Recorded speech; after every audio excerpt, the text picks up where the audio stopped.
I had an excellent time playing Xenoblade Chronicles X Definitive Edition. The gameplay loop is tight, the plot is cool, and the customization options are blessedly numerous. But the game still suffers from some serious pacing issues, and there's a lot of content that feels like padding.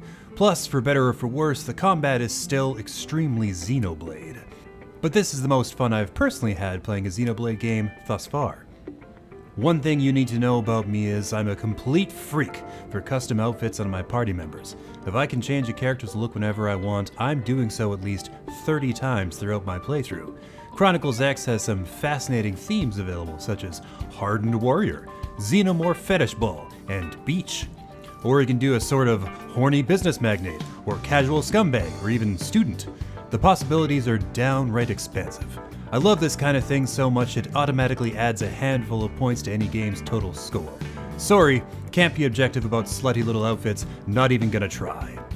But even without the custom threads, Chronicles X still has a tight, focused, well-crafted gameplay loop. You set up from the hub city, New Los Angeles, on missions. Fast travel points are unlocked as you explore. Everything you pick up is useful for something, even if it's not immediately obvious. And exploration is a major plot point, not just a useful activity. You always feel like you're accomplishing something tangible whenever you set out.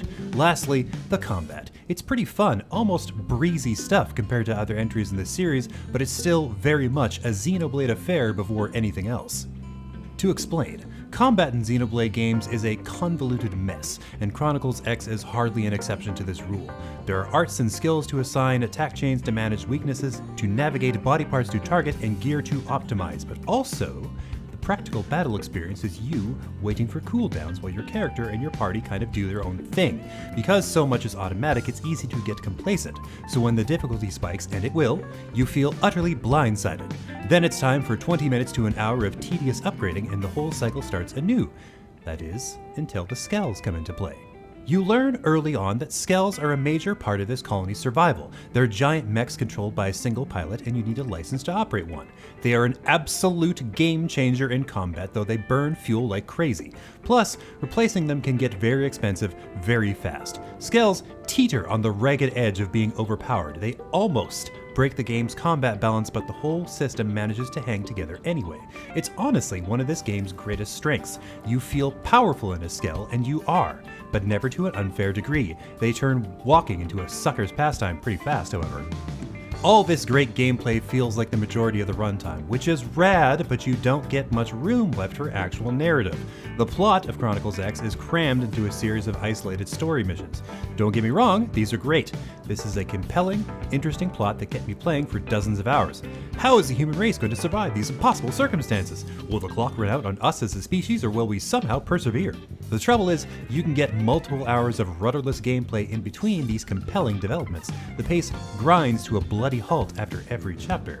Beyond the major plot beats, little moments in the side quests and affinity missions feel fleshed out thanks to the writing and voice acting.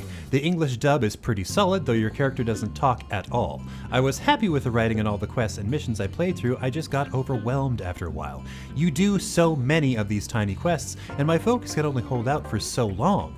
Eventually, I was aggressively mashing my way through the dialogue. It didn't get worse. I just ran out of gas, but a lot of them are pretty important.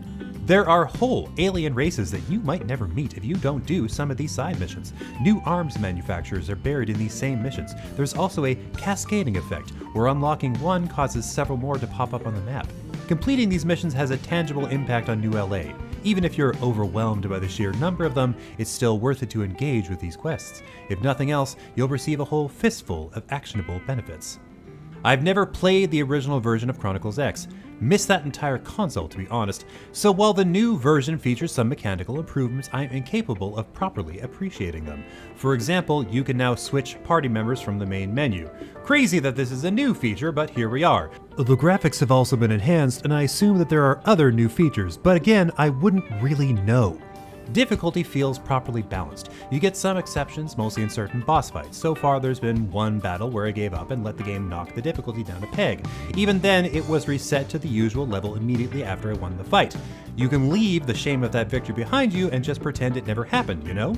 You can also run into incredibly powerful monsters without meaning to. It's a nasty shock, but the level display above their heads gives you some warning. Also, if a monster is the size of a skyscraper, maybe give it a wide berth. Running from fights is harder than it should be, but at least you have the option available.